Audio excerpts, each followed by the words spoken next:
Man, I don't know what went on this year. Like, towards the end of the year, I just wanted to watch more animated movies. And I watched my first ever animated tragic comedy film. So I got a quick question. Is this an exclusive Patreon episode or is this a free to the public episode? This is a free episode. Okay. Yeah, no Patreon on this one. Just making sure. I need to know how I need to act. Okay, so I'm JR. And I'm Stacey. And King Germ, bring us in.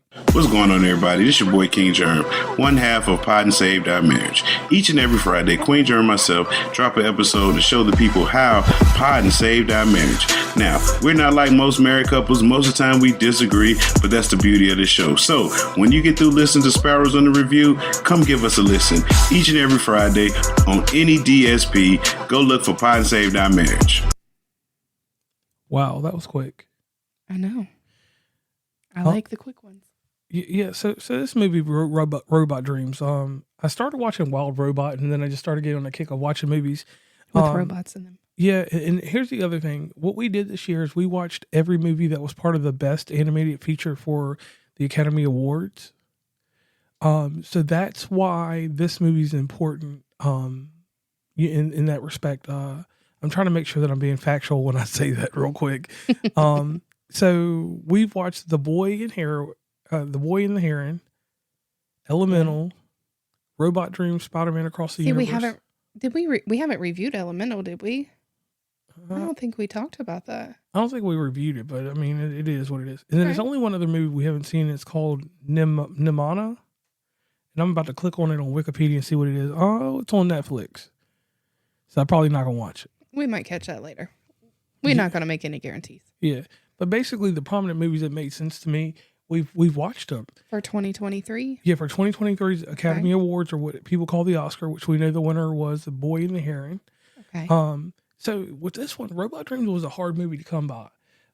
It was not initially released anywhere to me to get it, like on not voice on demand, video on demand or anything like that.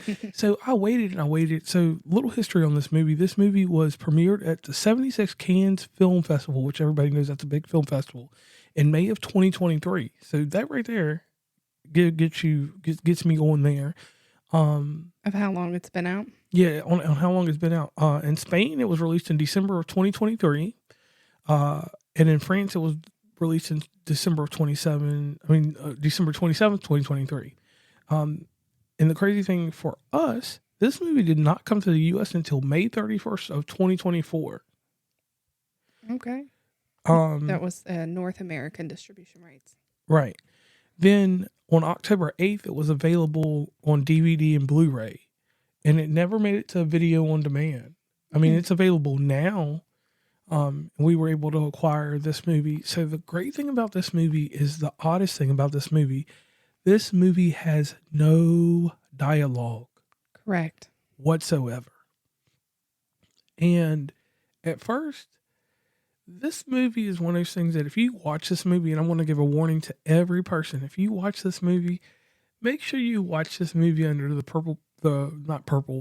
purposeful context of that it has no dialogue. Right. It leaves a lot to your own interpretation. And sometimes I like my mind to work like that. Like, I assume certain roles in this movie that may not be privy to some, and it may hurt some feelings. And I got excited over this one because I have to say it was I hate to put a question mark on a movie. I don't know if it was a good or bad movie when it first started. Right. I'm seeing a dog and a robot, and I see a friendship relationship develop. I feel like a friendship turned into a relationship in my own interpretation of this. Right. I can see that because I don't want to say it's weird, but I think it was just a different type of weird because, they have animals as your people. Right. But they don't talk. But they make noises. Like, because didn't we hear them laugh and... Yeah. Like, make random noises throughout the film. Yeah, and over the course of a summer, they became inseparable. Right. And then they got a gesture where they actually held hands. And when they held hands, that's when I realized that they developed a relationship, because I am not talking about sexuality, but I'm going to say this about any friend I have, male or female. I've never held my male friend or female friend's hand, in any kind of capacity. Even, when we were little kids, we held hands to cross the street and stuff. Right. And I mean, we're not judging you if you do that with your friends. That's to each their own on that stuff. But that's just your interpretation of it, which is fine. Because once I hold your hand, you mine.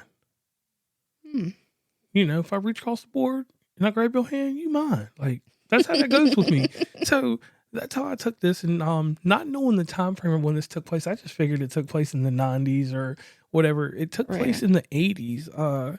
Some want to say an exact point of like 1984 or something like that. It says in 1980s Manhattan. Yeah.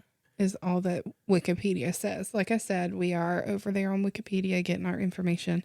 Obviously, we're going to not say it word for word. So if you want details about it, you can head on over there.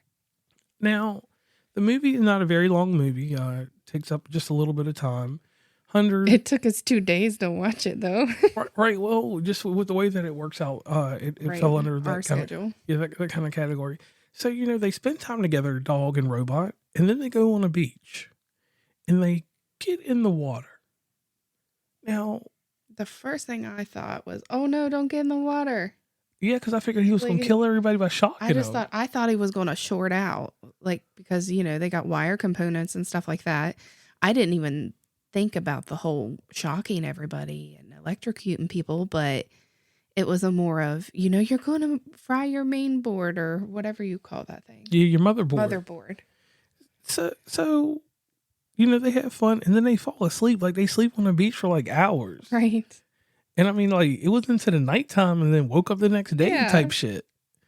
And then dog and robot find out that the robot's been rusted and the robot can't move. See, the only thing I dislike is that it doesn't tell us when they went to the beach. Right. Obviously, it was the last day of summer. Right. But are those summer months only 3 months? Right. Or was it until like maybe the end of August, the end of September? Like a lot left to interpret. Right. But I feel like that was kind of important to the aspects of how long he waited. Right. And then here's my thing about the dog. If the dog knew this thing rusted, there's machinery that could have just pulled this thing out of the sand. Yeah, but he didn't have access to all of that stuff. He had money. He was living kind of... But that was the thing, though. You saw him he tried to keep coming back. The only thing he didn't do was ask somebody for help before he went there. Like, he even tried to explain to the police officers, I think. But I don't know. And then afterwards, it's like, dog just left his ass. He had to. Because he couldn't get back to him. Right. They locked the gate. But then the next thing that happens is some gangster ass rabbits come from out of nowhere, cut this motherfucker's leg off. Like, why they cut his leg off? I'm just like, everything we watch has something harsh to it. Like the little duck dying and wild robots, and then the father duck that tried to raise dude was killed. Like, some harsh realities in this stuff, and it kind of made the movie good. So what the basis of the title of the movie is called Robot Dreams. So while he is stuck on the beach, he's dreaming of like different scenarios on how he gets back to dog. Yeah. And so that's the thing. I don't know if that rabbit was true or not, or if he was just dreaming about it. Like, did he really truly get his leg cut off, or was that part of the dream? Well, all I know is a monkey gets on the beach and gets him and takes him to the motherfucking junkyard. Takes him to the junkyard, sells him to the alligator, and the alligator and his son just drop his ass in the junk pile. They're like, man, we ain't dealing with this. Right. They break the robot up. Listen, all I've got to say is because if he keeps talking like this, he's going to give away the entire plot. And if I had to suffer through this, then y'all do too. So I'm going to need you to head on over and obtain this movie, however you obtain your movies, and give it a try. And for being one of my end of the year movies, like it kind of works that good. If you watched it with Wild Robot and stuff, it gives you a good, like, it's a weird, like, I could say this: if you're an animation fan, I would watch this.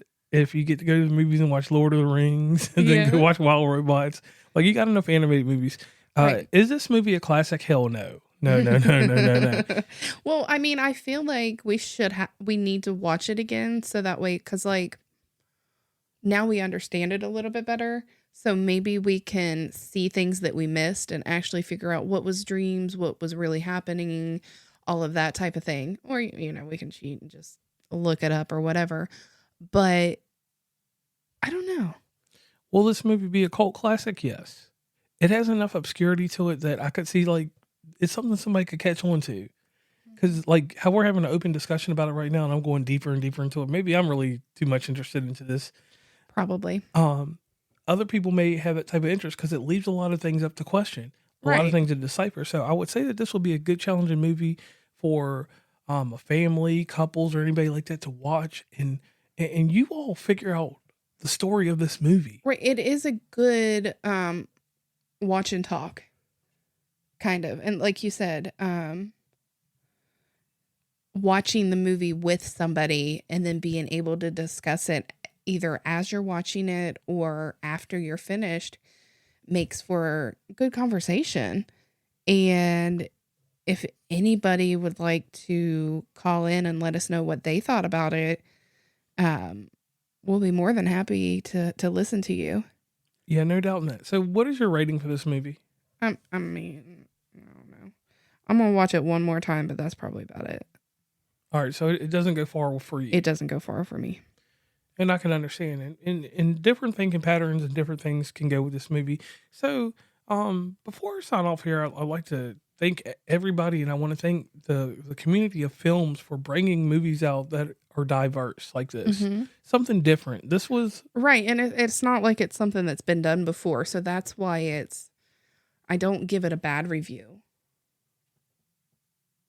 But you don't... But I'm not going to give it a great review. Like, it was okay.